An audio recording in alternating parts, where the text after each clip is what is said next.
প্রকৃতি এবং স্নিগ্ধতা একে অপরের পরিপূরক সেই আদিমকাল থেকেই। এক টুকরো দ্বীপের পাশ দিয়ে অপরিসীম জলরাশির ওপর নৌকা বিহারের আনন্দ বলে বোঝানো কঠিন। হ্যাঁ, ঠিক ধরেছেন, শান্ত পরিবেশে শান্তি খুঁজতে আমরা দুদিনের জন্য চলে এলাম মাইথন।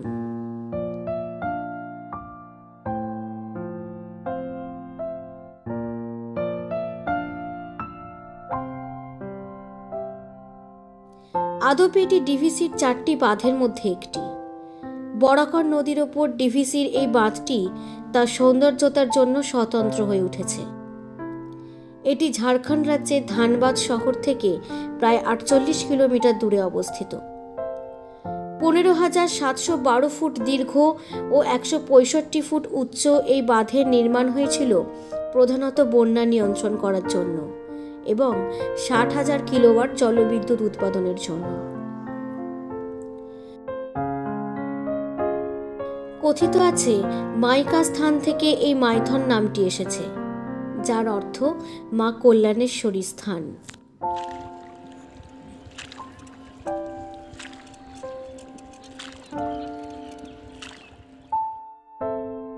সকাল 7:03 ব্যান্ডেল স্টেশন থেকে আমাদের ট্রেন ছিল ব্ল্যাক ডায়মন্ড। মাইথন যাওয়ার জন্য 2টি স্টেশন আছে, একটি বরাকর ও আরেকটা কুমারডুবি। তবে নিয়ারেস্ট স্টেশন হলো কুমারডুবি। সুন্দর ছোট্ট একটি স্টেশন। আমরা কুমারডুবিতেই নেমেছিলাম। পৌঁছতে সময় লাগে 3 ঘন্টা 15 মিনিট মতো।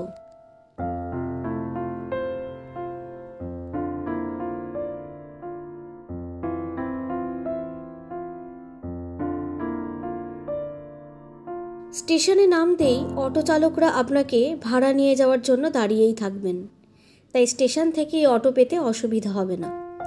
কুমারডুবি থেকে মাইথন ড্যাম প্রায় 9 কিলোমিটার মতো ডিস্টেন্স। সময় লাগে 20 থেকে 25 মিনিট। কিছুটা ভালো রাস্তা ও কিছুটা খারাপ রাস্তা পেরিয়ে অবশেষে আমরা পৌঁছালাম সেই কাঙ্ক্ষিত জায়গায়।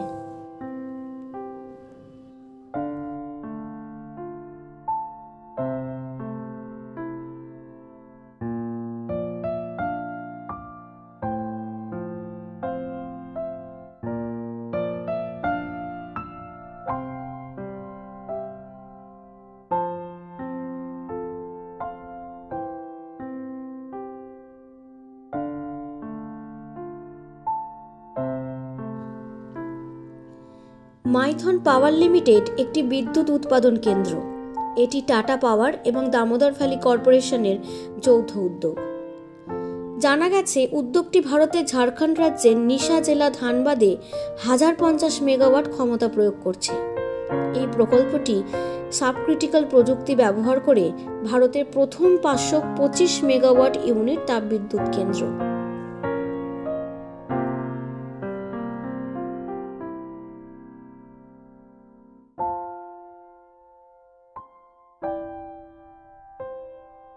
প্রকৃতির স্বাদ আরো ভালোভাবে উপভোগ করতে আমরা এবার উঠলাম মজুমদার নিবাসে।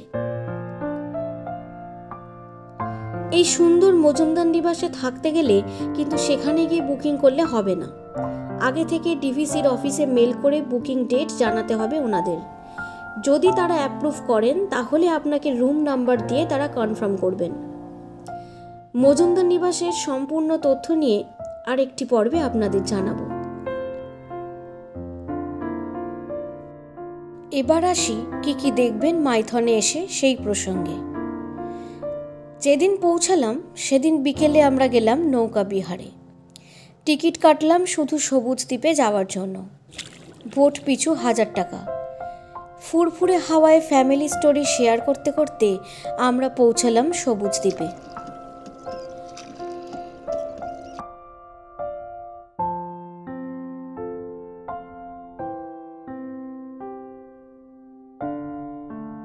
চারিদিক জলরাশির মাঝে এক টুকরো সবুজ ভালোবাসা।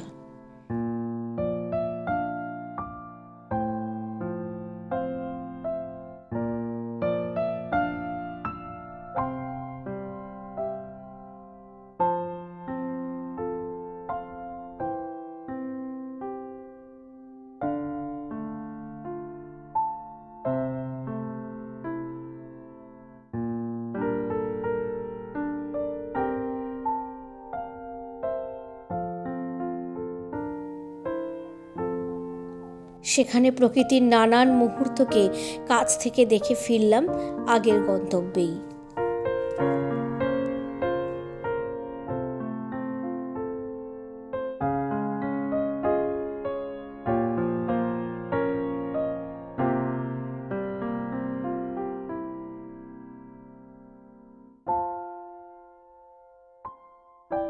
এবারে আমাদের ইচ্ছা ছিল মজুমদার নিবাসে 2 রাত্রি কাটানোর, তারই মাঝে সময় করে একটু আধটু ঘোরা আর কি। মাইথন এসেছি আর শেষ বেলার পলাশ দেখব না, তাই কি কখনো হয়?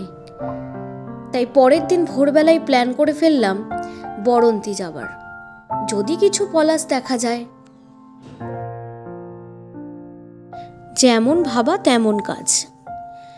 প্ল্যান করেই পরের দিন ভোর 5টার সময় আমরা একটি গাড়ি ভাড়া করে চললাম পলাশের উদ্দেশ্যে বরন্তিতে।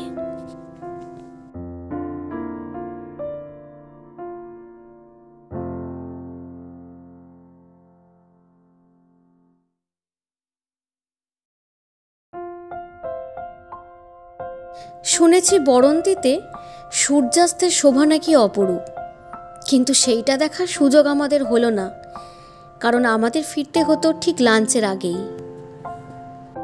সূর্যাস্তের শোভা না দেখার আফসোস কাটিয়ে দিল আমাদের বরন্তির ভোরের সকাল।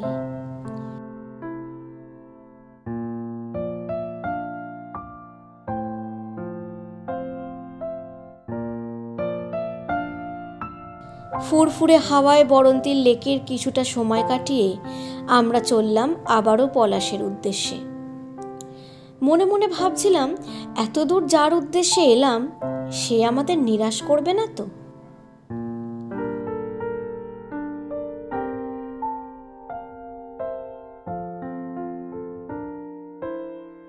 অবশেষে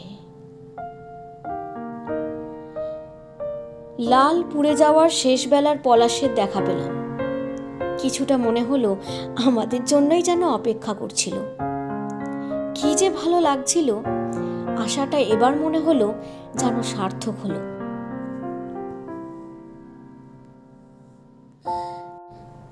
বাঙালির 5 মিনিট মানে 15 মিনিট, এটা আমরা কম বেশি সবাই বিশ্বাস করি। তাই গাড়ির ড্রাইভার দাদাকে 5 মিনিটে হয়ে যাবে বলে 1 ঘন্টা কাটিয়ে দিলাম আমরা শুধু ছবি তুলতে।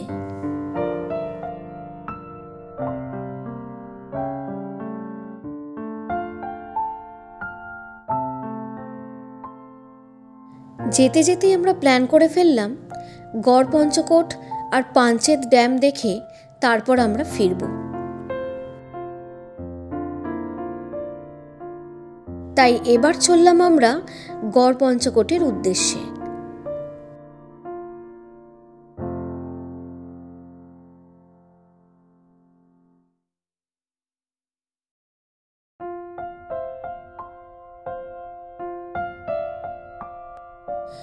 সেখানে কিছুটা সময় কাটিয়ে ব্রেকফাস্টটা ওখানেই সারলাম।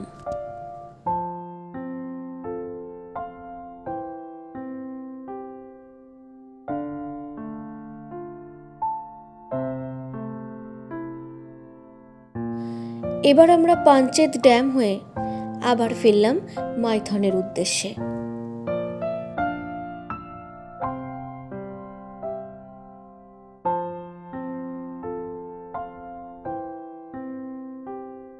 আমরা নিয়েছিলাম এসি গাড়ি, যার ভাড়া পড়েছিল 2300 টাকা। আমি নিচে ড্রাইভার দাদার নাম এবং ফোন নাম্বার দিয়ে দেবো। আপনারা যারা মাইথন বেড়াতে যাবেন তারা চাইলে এই দাদার সাথে অবশ্যই যোগাযোগ করে নিতে পারেন।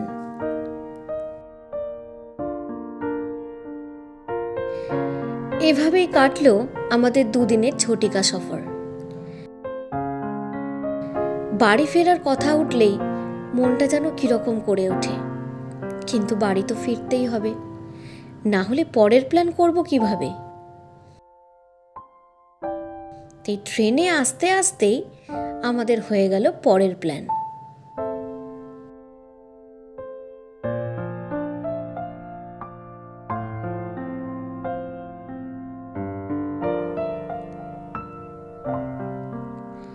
নেক্সট আমরা কোথায় যাব সেটা না হয় এখন গোপনই রাখি।